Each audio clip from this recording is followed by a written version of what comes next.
Hello students, welcome to Mahavir commerce academy. I am Sunny sir. बच्चों, आज हम कंटिन्यू करेंगे बैंक रिकन्सिलिएशन स्टेटमेंट BRS। आपके एग्ज़ाम का सम दिसंबर 2023 में ये आया था बच्चों लोग। ओके, आपके एग्ज़ाम में CA फाउंडेशन में। From the following particulars prepare a bank reconciliation statement. Point number 1, debit balance overdraft shown by passbook. तो देखो यार, डेबिट बैलेंस है तो स्टेप नंबर 1 क्या है, हमको हमारा साइन आइडेंटिफाई करना है। वर्किंग नोट, ये सब में हम सबसे पहले क्या बनाएंगे, वर्किंग नोट, जिसमें हम कैश बुक बनाएंगे और पासबुक बनाएंगे, बराबर।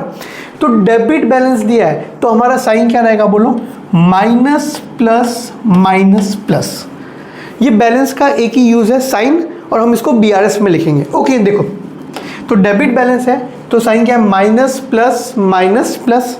और ये जो डेबिट बैलेंस है उसको मेन आंसर में हम लोग लिखेंगे डेबिट बैलेंस ऑफ पासबुक 2,48,000। बस इसका इतना ही काम है बच्चे लोग, और कुछ भी नहीं करना है।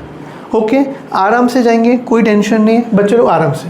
अब बच्चे लोग नेक्स्ट क्या है, cheque of ₹2,10,000 were issued in the last week of December. हम लोग दिसंबर मंथ का बना रहे हैं। 2,10,000 के चेक हमने दिए थे, but out of this 1,40,000 only way presented for payment. पहले समझो, 2,10,000 के चेक हमने बैंक में डाले थे, हमने इश्यू किए, मतलब हमने किसी को दिए, उसमें से 1,40,000 के क्लियर हो गए।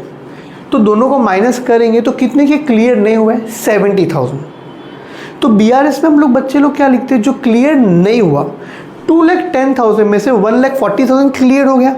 BRS में एक बुक में एंट्री आती है, दूसरे बुक में एंट्री नहीं आती है, तभी तो BRS का जन्म होता है। तो इसका आंसर, रीज़न नंबर 1, मैंने आपको 5 रीज़न भी लिखाए थे। पहला reason, check issued but not presented for payment. तो बच्चे लोग इसका आंसर कहाँ पे आएगा, पेमेंट साइड।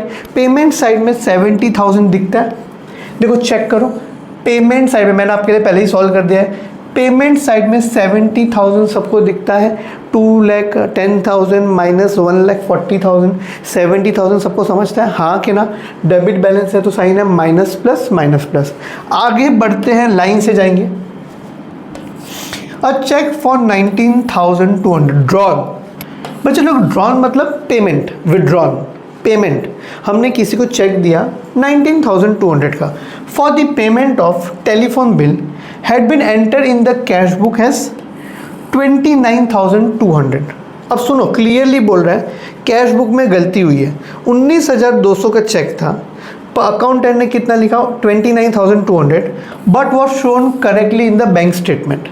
मतलब ये एरर है, समझ रहे हो मेरी बात। BRS में नॉर्मली क्या आता है, एक बुक में एंट्री आती है, दूसरे बुक में एंट्री नहीं आती, पर ये वैसी एंट्री नहीं है। इसमें क्या हो रहा है, दोनों बुक में एंट्री आई पर एरर हुआ। अकाउंटेंट ने 19,200 के बदले 29,200 लिखा। विड्रॉल मतलब पेमेंट, टेलीफोन बिल है। तो कैश बुक में ये कहाँ पे आएगा बच्चे लोग, कैश बुक में कहाँ पे आएगा, पेमेंट साइड, बराबर। और पासबुक में कहाँ पे आएगा, विड्रॉल साइड। अब ये दोनों एंट्री कनेक्टेड है, अमाउंट का एरर है, नहीं तो ये दोनों एंट्री कनेक्टेड है। तो कभी ऐसा हुआ कि दोनों एंट्री आपस में कनेक्टेड है बच्चे लोग, तो हमको उसका नेट इफेक्ट देना है। इसके ऊपर साइन क्या, प्लस, इसके ऊपर साइन क्या, माइनस। तो प्लस 29,200 माइनस 19,200, तो फाइनल इफेक्ट क्या है, ऐड, क्योंकि प्लस ज़्यादा है। तो ये वाला एंट्री मैंने देखो इधर कैंसिल कर दिया, मतलब इसको अलग से प्लस में, इसको अलग से माइनस में लिखने की जरूरत नहीं है। हम डायरेक्टली कहाँ पे लिखेंगे, ऐड में। BRS स्टेटमेंट में हम इसको कहाँ पे लिखेंगे, ऐड में। ये एरर था, समझा। अकाउंटेंट ने गलती से इसको 29,200 लिखा। होप्स आपको मेरी बातें समझती हो। आगे बढ़ते बच्चे लोग, देखो आगे क्या लिखा है, अ चेक रिसीव ऑफ ₹37,520। रिसीव मतलब मिला, हमको 37,520 का चेक मिला। Enter twice in the cash book. Accountant ने उसको गलती से 2 बार लिखा, इधर किधर भी नहीं लिखा कि बैंक में नहीं आया, ऐसा नहीं लिखा। Check receive but not clear, ऐसा नहीं लिखा। क्लियर तो हुआ, ये दोनों बुक में आया है। आप समझो एरर वाला एंट्री, एरर। तो चेक 37,520 का था, but enter twice in the cash book, और चेक रिसीव है। चेक रिसीव है मतलब कैश बुक में कहाँ पे आएगा, रिसिप्ट में आएगा। देखो 37,520 का डबल होता है 75,040 बराबर, और ये रिसिप्ट है तो यहाँ पे क्या पे आएगा, डिपॉजिट। तो फिर से बच्चों लोग समझो ये दोनों एंट्री आपस में कनेक्टेड है। तो कोई एरर हुआ मतलब दोनों एंट्री कनेक्टेड है तो मैं उसको नेट इफेक्ट दूंगा, इसलिए मैं उसको कैंसिल करता हूँ। तो इधर साइन क्या है माइनस, इधर साइन क्या है प्लस, तो दिख रहा है माइनस ज़्यादा है, तो माइनस ज़्यादा है प्लस कम है, इसलिए फाइनल आंसर क्या हो गया बच्चे लोग, लेस हो गया। होप सबको मेरी बातें समझती हो। बीआरएस में हम सबसे पहले वर्किंग नोट बनाएंगे। ओके बच्चे लोग, सबको समझता है। ओके आगे बढ़ते हैं बच्चे लोग, ईच एंड एवरीवन। हाँ, अ चेक फॉर 1,17,000 और इश्यूड मतलब आप समझो हमें पे किया फॉर परचेज ऑफ मर्केंडाइज, मतलब कुछ मशीनरी वगैरह खरीदा हमने, and was paid by the bank, not recorded in cash book. पहले तो मेरी बात समझो, ये चेक का पेमेंट बैंक ने किया है पर इसकी एंट्री कैश बुक में नहीं आई है। हम यहाँ पे गलती नहीं सुधार रहे। बीआरएस में एक बुक में आंसर आता है, दूसरे बुक में आंसर नहीं आता है। तो हमने चेक दिया, कैश बुक में इसकी एंट्री नहीं आई, हमने कुछ खरीदा और चेक दिया, तो कैश बुक में एंट्री नहीं आई तो कौन से बुक में एंट्री आई रहेगी, पासबुक। अब पासबुक का फॉर्मेट क्या है, विड्रॉ और डिपॉजिट। अगर मैं कुछ खरीद रहा हूँ और मैंने सामने वाले को चेक दिया तो मेरे पासबुक में इसका आंसर कहाँ पे आएगा। आप लोग सोचो, मैं कुछ दे रहा हूँ, पेमेंट कर रहा हूँ, तो बैंक के पास कौन सी बुक है, पासबुक, तो बैंक कहाँ पे लिखेगा, विड्रॉ में लिखेगा। सबको समझता है।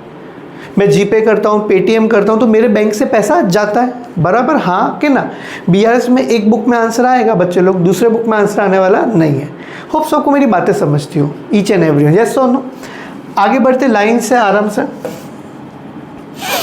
इंटरेस्ट ऑन ओवरड्राफ्ट, पहले तो समझो ओवरड्राफ्ट का मतलब नेगेटिव बैलेंस। मेरे बैंक में अचानक से नेगेटिव बैलेंस हो गया, पैसा नहीं है, तो बैंक ने मुझसे चार्ज किया, इंटरेस्ट चार्ज किया। Interest on overdraft and bank charges amounting to ₹3,500 were not enter in the cash book. Cash book में नहीं आया तो मैं भी लिखने वाला नहीं हूँ। तो कैश बुक में नहीं आया तो कौन सी बुक में आया रहेगा, पासबुक। अब पासबुक का फॉर्मेट क्या है, विड्रॉ डिपॉजिट, समझता है। तो ये दोनों मेरे लिए चार्ज है, तो ये कहाँ पे आएगा, विड्रॉ में आएगा। बैंक ने मेरे अकाउंट से पैसा निकाला, विड्रॉ, समझता है सबको, हाँ कि ना। और ये समझता है, हमारा डेबिट रिसिप्ट, बैंक का डिपॉजिट, हमारा पेमेंट, बैंक का विड्रॉ, समझता है बच्चे लोग, यस और नो। बीआरएस एक स्टेटमेंट है जब हम रीज़न बता रहे क्यों कैश बुक और पासबुक टैली नहीं हो रहा है। होप सबको मेरी बातें समझती हो। आगे बढ़ते, आपके एग्जाम का समय 10 मार्क का सम था ये। ओके 7th हो गया, ओके नहीं सॉरी 7th नहीं हुआ। A cheque for ₹45,000 was credited in the passbook but was not recorded in cash book. तो ये खुद ही आंसर बोल रहा है, कैश बुक में नहीं आया और पासबुक में कहाँ पे हो रहा है, क्रेडिट। तो सोचना ही नहीं है, चुपचाप जाके पासबुक के क्रेडिट में लिख दो, दिमाग ही मत लगाओ। कुछ जगह दिमाग लगाना ही नहीं, कैश बुक में नहीं आया, पासबुक में आया, पासबुक में कहाँ पे आया, क्रेडिट में आया। होप सबको मेरी बातें समझती हो, यस और नो, ईच एंड एवरी। अब आगे बढ़ते हैं। A bill of exchange for ₹26,200 which was discounted with bank। हमने बैंक के पास डिस्काउंट करा है, मतलब हमने बैंक से पैसा लिया तो बैंक कहाँ पे लिखेगा, डिपॉजिट में बराबर। बैंक ने हमारे डिपॉजिट में डाला, बट बाद में पता चला ये रिटर्न डिसऑनर है, डिसऑनर हो गया, but no entry was made in the cash book. अब सुनो, ये मैंने रीज़न आपको एक्सप्लेन भी किया है। मुझे चेक मिलता है तो मेरा अकाउंटेंट रिसिप्ट में लिखता है, मैं उसको बैंक में जमा कराता हूँ तो मेरा बैंक कहाँ पे लिखता है, डिपॉजिट। पर क्योंकि चेक डिसऑनर हो गया मतलब बाउंस हो गया, तो बैंक मेरे अकाउंट से पैसा निकाल देगा। तो बैंक मेरे अकाउंट से पैसा निकालेगा तो उसका आंसर कहाँ पे आएगा, विड्रॉ साइड। तो 8 वाले का आंसर विड्रॉ, समझता है सबको। चेक डिसऑनर, बाउंस हो गया, चार्ज लगा, तो चेक कहाँ पे आ जाएगा, विड्रॉ साइड। होप सबको मेरी बातें समझती हो बच्चे लोग। आगे बढ़ते हैं। Payment side of the cash book has been under cast. Cast का मतलब टोटल होता है, अंडर मतलब कम, मतलब माइनस। यही अगर ओवरकास्ट होता तो क्या होता, प्लस। अंडर कास्ट होता है माइनस, ओवरकास्ट होता है प्लस। तो payment side of the cash book, तो कैश बुक अंडर कास्ट हुआ है, तो payment side of cash book under cast मतलब क्या होता है, माइनस, ऊपर साइन किया प्लस, तो माइनस प्लस क्या हो जाएगा, माइनस। फाइनल आंसर में ये लेस में आएगा। तो इसी के साथ हमारा वर्किंग नोट खत्म हुआ। अब बच्चों एक बार वर्किंग नोट हो गया ना तो समझ लो 90% काम हो गया। सर कैसे, देखो सिंपल, अब कुछ नहीं करना। जो मेन आंसर है बीआरएस एज ऑन 31 मार्च, हमको एक बैलेंस दिया था, कुछ भी नहीं करना है बच्चों लोग। ऐड वाला ऐड में लिखना है, लेस वाला लेस में लिखना है। तो ऐड में कौन है, ये तो कैंसिल है 7 नंबर। इधर ऐड में कौन है, नंबर 2, ये भी कैंसिल है और ये माइनस है। 2 है, 7 है और 3 है। 3 एंट्री ऐड में, नंबर 2, नंबर 3, 7। समझता है, देखो नंबर 2, नंबर 3, 7 और उनका अमाउंट लिख दो।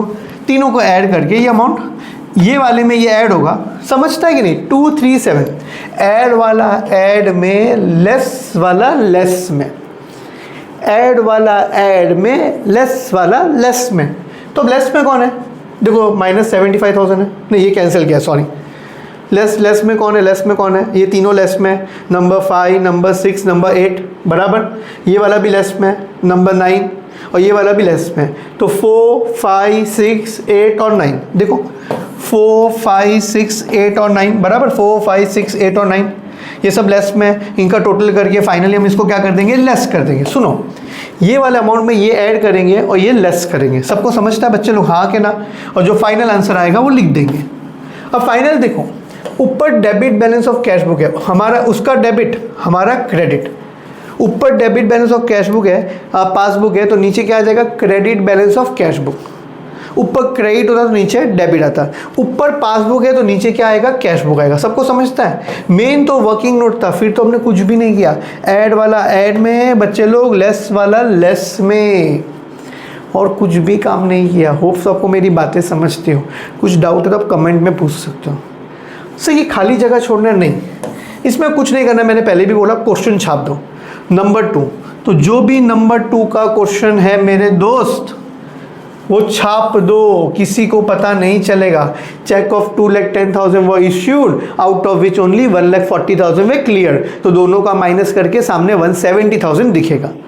अब अगर समझो फॉर एग्जाम्पल, नेक्स्ट क्या है, 3, 7। तो 3 का क्वेश्चन क्या है, चेक फॉर 19,200। अमाउंट लिखने की जरूरत नहीं है, उसमें अमाउंट क्यों लिखा, क्योंकि दोनों माइनस करके आ रहा था। तो इसमें कुछ भी लिख देना है, मतलब normal, check drawn for payment of telephone bill not recorded in cash book. या तो मैंने आपको जो 5-6 रीज़न दिए उसको आप लिख दो। Check issued but not presented for payment, check deposited but not clear. अगर नहीं समझता है तो चुपचाप क्वेश्चन छाप दो। और for example interest on overdraft and bank charge वो not recorded in cash book. कुछ भी मत करो, क्वेश्चन छाप दो। अगर आपका मेन आंसर राइट है तो आपको रॉन्ग नहीं दे सकता। ये वाला जो खाली जगह है, कुछ मत करो, क्वेश्चन छाप दो। ओके बच्चे लोग, थैंक यू वेरी मच।